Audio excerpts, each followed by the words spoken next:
তাহলে আজকের ক্লাসের বিষয় হচ্ছে যে কোনো ডকুমেন্টকে কিভাবে যে কোনো ডকুমেন্টের লেখা এডিট করা যায় বা সংশোধন করা যায়। সাপোজ একটু স্ক্রিনে যদি দেখো একটা এনআইডি কার্ড আছে, যদিও এগুলো করা যাবে না, এগুলা জালিয়াতির পর্যায়ে পড়ে, আইনানুগভাবে এই সমস্ত বিষয় নিষেধ আছে। আমিও আমার ভিডিওতে এই জিনিসটা নিষেধ করে দিলাম। হ্যাঁ, এরপরেও কেউ যদি এই ধরনের অপকর্মে জড়ায় তাহলে আইডিয়াল স্ট্যান্ডার্ড আইটি ইনস্টিটিউট কোনোভাবেই এর দায়ভার গ্রহণ করে না। তাহলে আমরা এই ছবিটা ইমেজটাকে শুধু কাজের পারপাসে আমরা এখান থেকে ডেস্কটপে ডাউনলোড করে নিচ্ছি। এবার এটা আমরা এডিট করব ফটোশপে। ফটোশপে নিয়ে গেলাম। ফটোশপে আসার পরে খেয়াল করো,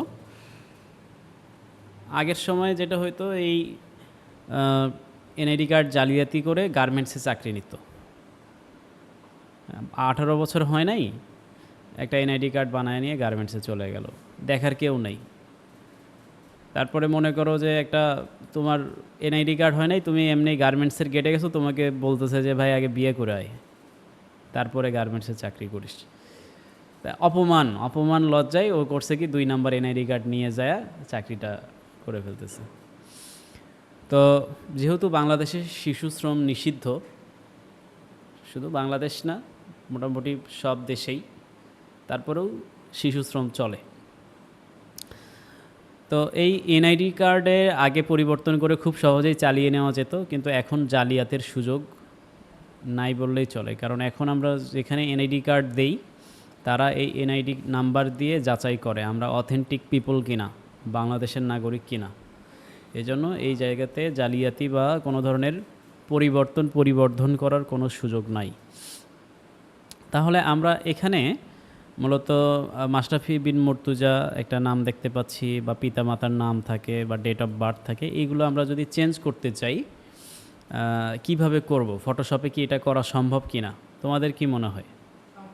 সম্ভব, এক্স্যাক্টলি সম্ভব। কিন্তু এখানে তুমি যদি একটু চিন্তা করো যে এর নিচে একটা শাপলা, একটা আমাদের যে কয়েন আছে, ওই কয়েনের একটা ওয়াটারমার্ক আছে।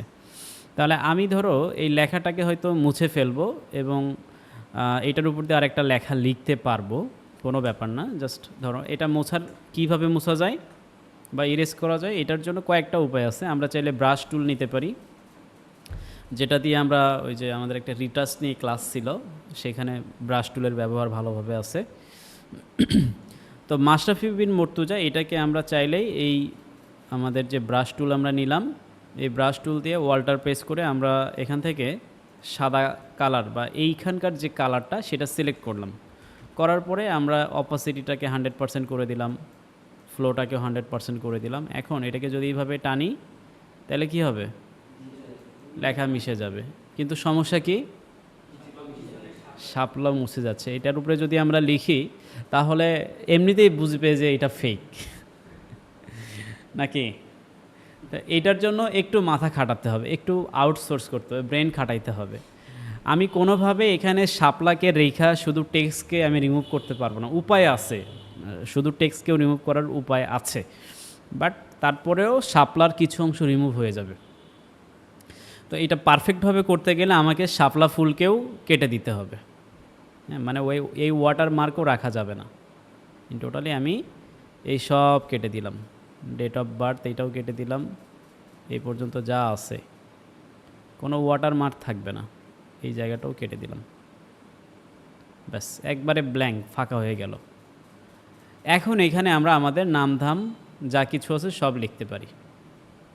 তাহলে নামটাম যদি লিখি, এখানে আমাদের টাইপ টুল আছে, টাইপ টুলে ক্লিক করলাম।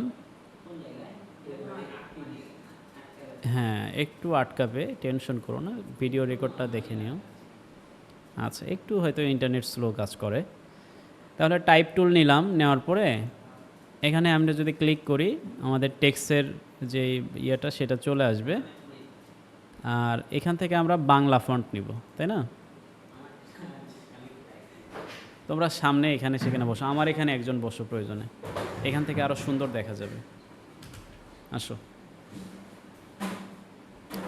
তাহলে আমরা এখানে সুতোনিয়াম যে আমাদের যে ফন্ট আছে আমরা সেটা নিতে পারি। সুতোনিয়াম যে বোল্ড যেটা, এটাই নিলাম। এবার আমাদের এখানে লিখতে হবে নামটা কি, মাশরাফি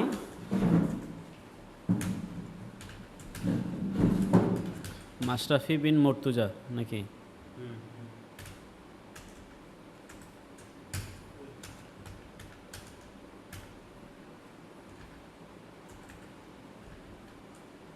মাশরাফি বিন মর্তুজা লিখলাম।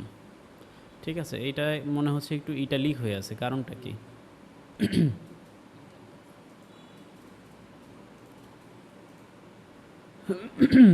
কোনো একটা জায়গায় প্রবলেম মনে হচ্ছে।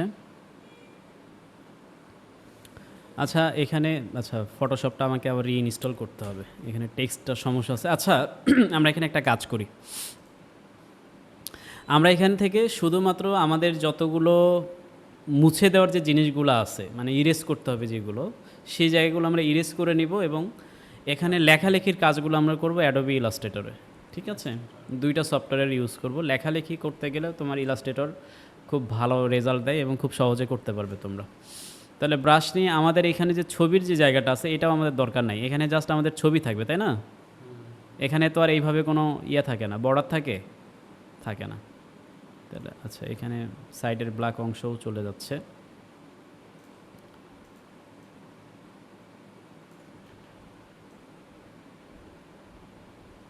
পারবা না এইভাবে পারফেক্টভাবে করার জন্য? এই যে টি লেখা আছে, এখানকার আইকন বা এখানকার টুলের যে আইকনগুলো দেখতে পাচ্ছ ইলাস্ট্রেটরও সেম একই টাইপের আইকন, এই জন্য বুঝতে সুবিধা হবে। কোন জায়গায়? এই যে এখানে।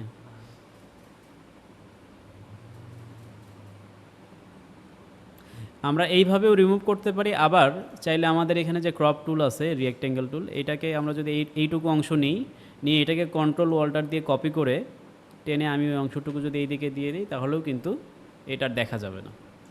সিম্পল ব্যাপার। তাহলে এখানে আমার একটা শাপলার ওয়াটার মার্ক দিতে হবে। এটা কেমনে দিব, কিভাবে দিব? এটা আমরা ইলাস্ট্রেটরে যেয়ে দিব, সমস্যা নেই।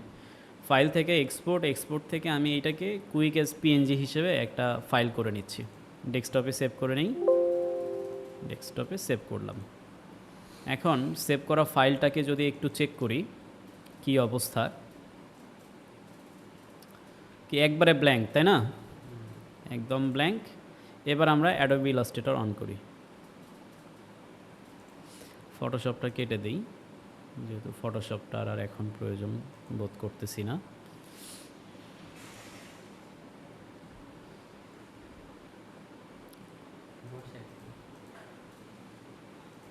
তাহলে এখানে ইলাস্ট্রেটর অন হোক। আমাদের যে শাপলার যে ওয়াটার মার্কটা আছে, শাপলা ফুলের যে ওয়াটার মার্ক আছে, এইটা কিভাবে আমরা পাবো বা কোথায় পাবো? এটা আমাদের অনলাইন থেকে সংগ্রহ করতে হবে। ঠিক আছে, আমাদের এটা হচ্ছে গভর্নমেন্ট লোগো, মানে বলতে গেলে কি আমাদের গণপ্রজাতন্ত্রী বাংলাদেশ সরকারেরই এই শাপলাটার লোগো হিসেবে ইউজ করা হয়ে থাকে। তাই না? আমরা এমনি যদি শাপলা লিখেও সার্চ করি, শাপলা লোগো, তাহলে আমরা শাপলা পাইছি কি না? পাইছি। তাহলে এটা পিএনজি কিনা এটাও চেক করতে হবে। আমরা পিএনজি হিসেবে ডাউনলোড করব, সেভ ইমেজেস, এবং এখান থেকে এসভিজি ডকুমেন্ট, মানে এসভিজি হইলে আরও ভালো। আমরা সেভ করি, ডাউনলোড হইল। এবার অ্যাডোবি ইলাস্ট্রেটরে প্রথমে যাই, এরপরে আমাদের ক্রিয়েট নিউ ডকুমেন্ট, একটা A4 সাইজের পেজ নিই। A4 সাইজের পেজ নিলাম, এখানে আমাদের সব কিছু যেমন আছে তেমনই থাকবে। ক্রিয়েটে ক্লিক করি। তাহলে এখানে আমাদের যে ব্ল্যাঙ্ক যেই পেজটা আছে এনআইডি কার্ডের, আমরা এই ব্ল্যাঙ্ক পেজটাকে নিয়ে এখানে আনি, এখানে ইলাস্ট্রেটরের ভিতরে এনে ছেড়ে দিলাম। ঠিক আছে, এটা আমরা সাইডেই রাখি, মনে করো এই জায়গায় কাজ করবো, সাদা পেজের কোনো দরকার নাই। এটাকে এখান থেকে ইমবেড করে দিলাম, না করলেও চলবে, কোনো ব্যাপার না। এবার আমাদের এইটার উপরে ওয়াটার মার্কটা বসাইতে হবে। এই যে আমাদের ওয়াটার মার্ক যেটা ডাউনলোড করা ছিল অ্যাডোবি ইলাস্ট্রেটরকে, এখানে লোগোর ভেতরে ফাইলটা নিয়ে আসলে ওপেন হয়, এরপরে ফাইল ওপেন হইলে মাঝখানে ছেড়ে দিতে হয়। তাহলে এটা হচ্ছে আমাদের শাপলা এসভিজি ওয়াটার মার্ক। ঠিক আছে, এবার কি করব, এইটাকে টেনে নিয়ে আমরা আমাদের যেই এনআইডির যে হচ্ছে ট্যাবটা আছে এখানে গেলাম, এই জায়গায় ছেড়ে দিলাম। এবার এটাকে ছোট করি। যে কোনো ডকুমেন্ট বা যে কোনো ফাইলকে ছোট বড় করার সময় একটা জিনিস মনে রাখতে হবে, শিফট বাটন ধরে টানবে, শিফট বাটন ধরে টানতে হবে। হ্যাঁ, যদি শিফট না টানো তাহলে কি হবে, এটা ডিম হয়ে যাবে। তাহলে তোমরা কি ডিম করতে চাও? ডিম করা যাবে না, চতুর্দিকে যেন সমান থাকে, স্কোয়ার থাকে, এটাকে খেয়াল রাখতে হবে। তাহলে আমরা এটা যথাযথ ছোট করলাম। আশা করি এটা এত বড় ছিল, কম বেশি থাকতে পারে। হয়তো এনআইডির যে মূল যে আমাদের এনআইডি কার্ডের ছবিটা, ওইটাকেও কিন্তু আমরা চাইলে এখানে রেখে কম্পেয়ার করে দেখতে পারি কতটুকু রাখতে হবে।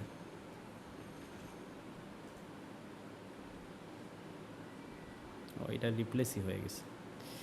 আচ্ছা, এখন এটা তো আমি নিলাম, বাট এটা তো হালকা দেখা যাওয়ার কথা, তাই না? এটা অনেক বেশি দেখা যাচ্ছে, হালকা কেমনে দেখা যাবে? হালকা দেখাইতে গেলে এটার অপাসিটি কমাইতে হবে। দেখো একদম উপরে অপাসিটি, অপাসিটি অপশনটা এখানে পাবা।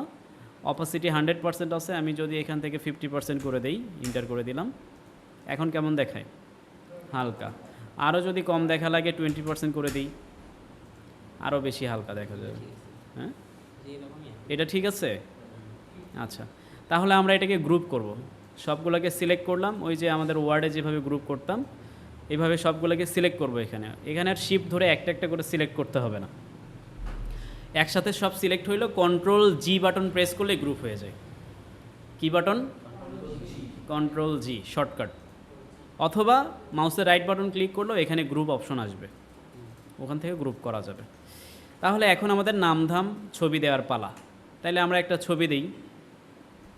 কার ছবি দেওয়া যায়?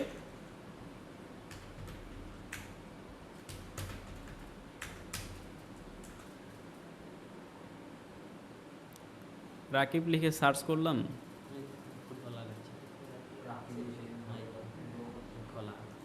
আমি তো রাকিব, অন্য রাকিবকে খুঁজতেছি।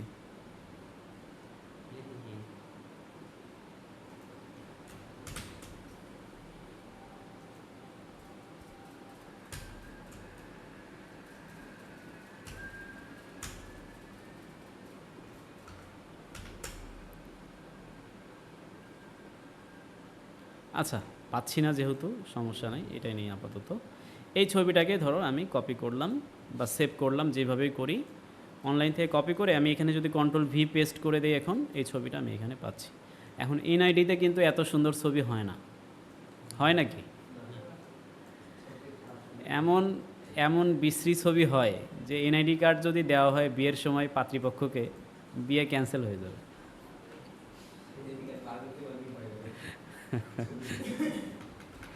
তাহলে আমরা দিলাম মোটামুটি, মনে করো ভালো একটা ছবি দিলাম, কোনো টেনশন নাই।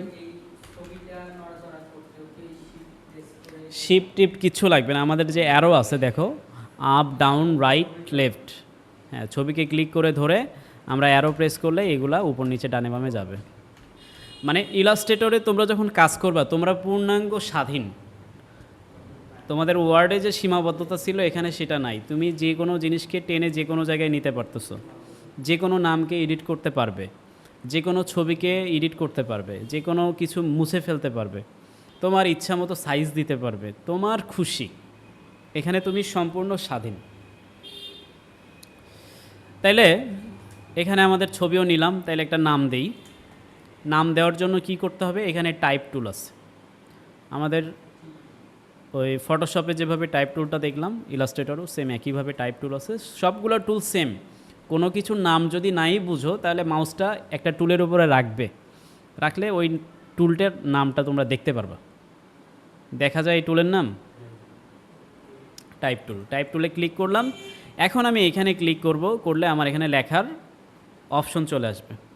এটা যখন আসবে, ফন্টটাকে যদি বড় করা লাগে একটু বড় করে নিবা, বড় করে নিলাম। এবার আমার ফন্টটার নামটা চেঞ্জ করতে হবে, বাংলা লিখবো তাই না? তাহলে একটা বাংলা ফন্ট নিতে হবে, বাংলা সুতনি এমজে নেই, সুতনি এমজে বোল্ড নিলাম, এবং এটাকে একটু ওই দিকে টাইনাই নিয়ে আসি। কী নাম দেওয়া যায়? মোহাম্মদ রাকিবুল ইসলাম। বেশি বড় হয়ে গেছে, সমস্যা নাই। আমাদের সিলেকশন টুলকে ক্লিক করে তারপরে এটাকে শিফট ধরে আমরা কিন্তু এইভাবে টেনেও ছোট বড় করতে পারবো, যত বড় দরকার বা যত ছোট দরকার এখান থেকে কাস্টমাইজেশন করা যায়। এটা বেশি ডিস্টার্ব করতেছে, এটাকে ক্লিক করে Ctrl+2 প্রেস করে লক করে দিলাম, যেন এটা ধরা না যায়।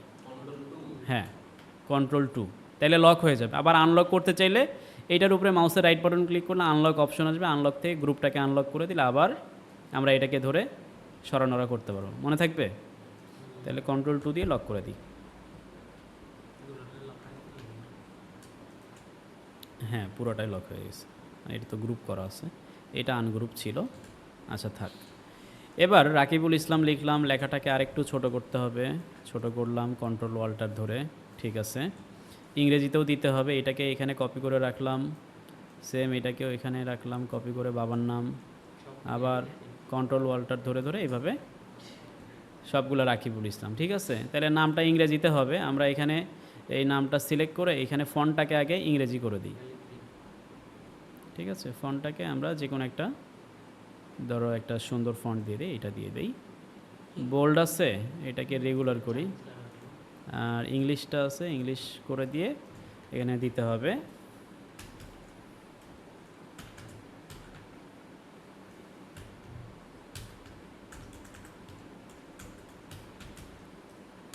রাকিবুল ইসলাম। তাহলে পিতার নাম দিতে হবে পিতার নাম মোহাম্মদ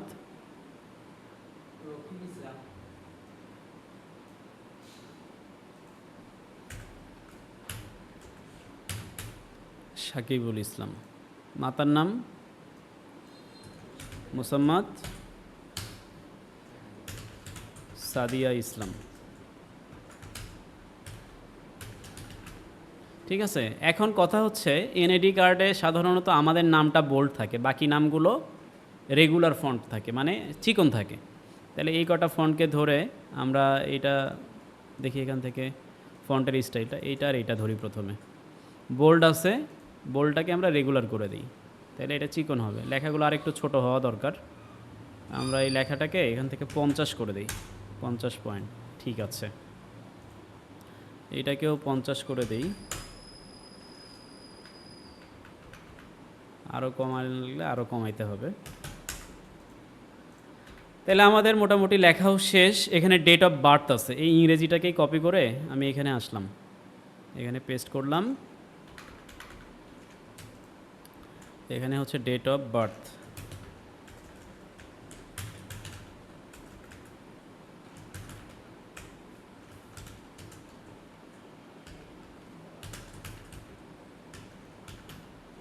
ডেট অফ বার্থ কত তারিখ? 1 জানুয়ারি 2001 সাল মনে করো। আর এই লেখাটা সরে গেছে, লেখাটা আমরা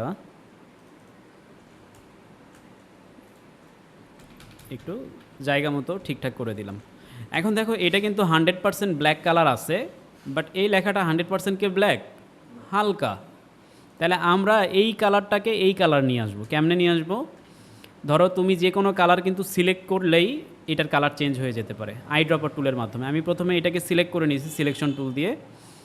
সিলেক্ট করার পরে আমার যে আই ড্রপার টুল আছে, আই ড্রপার টুল দিয়ে আমি যদি এই কালারের উপরে এখন ক্লিক করি, তাহলে এই কালারটা এখানে পেস্ট হয়ে যাবে। দেখো হয়েছে? সেম একইভাবে আমি ধরো এইগুলার, এই যে এখানে যে লেখাগুলো নিছি, সেম এইগুলো বেশি গাঢ় লাগতেছে, এইগুলো হালকা লাগতেছে। তাহলে আমিও এইগুলোকে ধরে আই ড্রপার টুল দিয়ে এখান থেকে একটা কালার দিয়ে দিই সিলেক্ট করে, ব্যাস ওই কালার সিলেক্ট হইলো। এখন ন্যাচারাল লাগবে, ঠিক আছে, অনেকটাই ন্যাচারাল মনে হবে। তাহলে আমার আবার এই লেখাগুলো আছে লাল কালার, এই যে 1 জানুয়ারি থেকে 2001 পর্যন্ত, খেয়াল করছিলা তোমরা? Red colour. তাহলে এই কয়টা লেখা সিলেক্ট করে আমি এখান থেকে রেড কালার করে দিলাম। কালার এখান থেকেও চেঞ্জ করা যায়, আবার কালার এখানেও চেঞ্জ করার অপশন আছে, ঠিক আছে। কালার চেঞ্জ করলাম, কালার চেঞ্জ হলো। এবার এখানে লাগবে হচ্ছে আইডি নাম্বার। তাহলে এটাকেই কপি করে এখানে নিয়ে আসি, Ctrl+Alt ধরে টান দিলেই কপি হয়ে গেল। এবার আইডি নাম্বার দিই,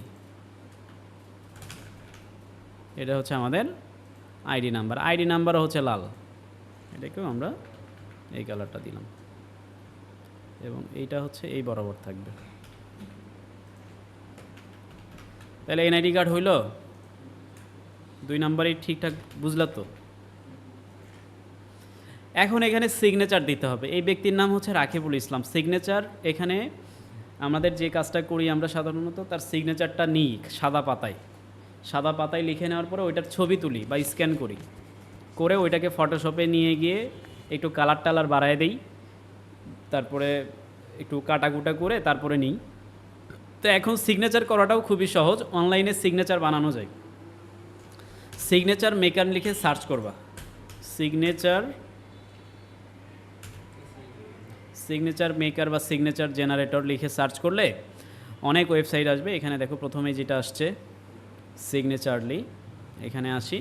তুমি এখানে ড্র করেও সিগনেচার নিতে পারবো, মানে কলমের মতো মাউস দিয়ে লিখে সিগনেচার বানানো যায়। আমরা এটাও যদি একটু ট্রাই করি, এখানে একটা হোয়াইট বোর্ড আসবে, এই যে এখানে ধরো রাকিবুল আমি লিখব,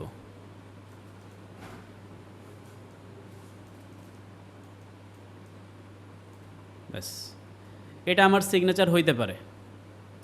বাট মাউস দিয়ে লিখলে কলমের মতো হয় না, অতটা নিখুঁত হয় না, পারা যায় না। তাহলে আমরা কি চাই, আমরা একটু টেক্সট লিখবো, সেটাই সিগনেচার হয়ে যাবে। Type your signature. তাহলে এখানে যদি আমি টাইপ করি, কিবোর্ডও ঠিকভাবে কাজ করতেছে না রে।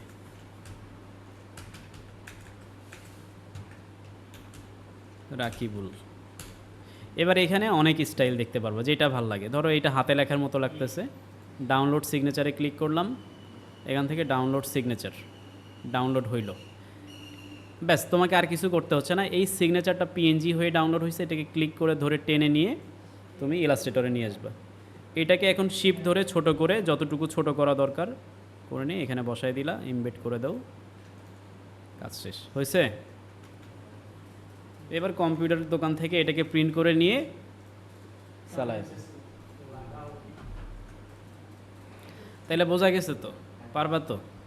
আবার এগুলো নিয়ে 2 নাম্বারই করো না। তোমাদের লিগ্যাল ডকুমেন্টে যদি প্রয়োজন পড়ে কোনো ধরনের কোনো, এটা জাস্ট একটা আমি উদাহরণ দেখাইলাম, বাট তোমরা যে কোনো ধরনের ডকুমেন্টে, ধরো একটা আবেদনপত্র লিখে ফেলছো, যেটা পৌরসভা থেকে সিগনেচারও হয়ে গেছে, বাট ওখানে একটা জিনিস ভুল হয়ে গেছে, ভুল করে হয়তো পৌরসভার নামটা উপরে ছিল, নিচে আর পৌরসভার নামটা লেখা নাই, নিচে পৌরসভার নামের বদলে লিখছে ইউনিয়ন পরিষদ। তাহলে এইটা যদি আবার ঠিক করতে চাই, যে গিয়ে দেখি ওখানে আমার একটা সময়ের হচ্ছে ব্যাপার স্যাপার আছে, আমি গেলে চেয়ারম্যানকে আর পাবো না, মেয়রকে পাবো না, বা আমার আরও 2-1 দিন দেরি করা লাগতে পারে। ওই জায়গায় তুমি হয়তো এটাকে স্ক্যান করে শুধু ওই নাম, ওই অংশটুকুকে চেঞ্জ করে প্রিন্ট করতে পারো। তো এইগুলোকে, আমাদের এই স্কিলগুলোকে লিগ্যাল কাজে ইউজ করতে হবে, কখনোই ভুলভাল কাজে ইউজ করা যাবে না। এবং তোমরা যদি ভুলভাল কাজে ইউজ করো, হয়তো বা ফেঁসেও যেতে পারো, বা আইনানুগ ব্যবস্থাও নেওয়া হতে পারে। এজন্য সবাই সতর্ক থাকবে। আশা করি এই অংশটুকু বুঝছো। আমি এটার সাথে আর কিছু অ্যাড করতে চাই না, কারণ এখানে অনেক জটিল জটিল কিছু কথাবার্তা হয়েছে। তোমরা নতুন হিসেবে অনেক কিছুই হয়তো বা এখনও এটার ভেতরে নিতে পারো নাই, আমার যেটা মনে হচ্ছে আর কি, মানে কিছুটা কঠিন লাগতে পারে। তো তোমাদের এইটা হোমওয়ার্ক থাকলো, তোমরা আজকে বা আগামীকালকে তোমাদের এটাই কাজ, প্রত্যেকে তোমরা আগামীকালকে আমাকে এটা করে দিবা। কালকে কোনো নতুন ক্লাস হবে না, এটা করে দেওয়ার পরে আমরা পরে নেক্সটে নতুন ক্লাস করব। মানে এই কনসেপ্টটা তোমাদের ক্লিয়ার হইলো কি না, এখন এইটা হচ্ছে আমার জানার বিষয়। বুঝতে পারছো? ঠিক আছে, রেকর্ড দিয়ে দেওয়া হবে।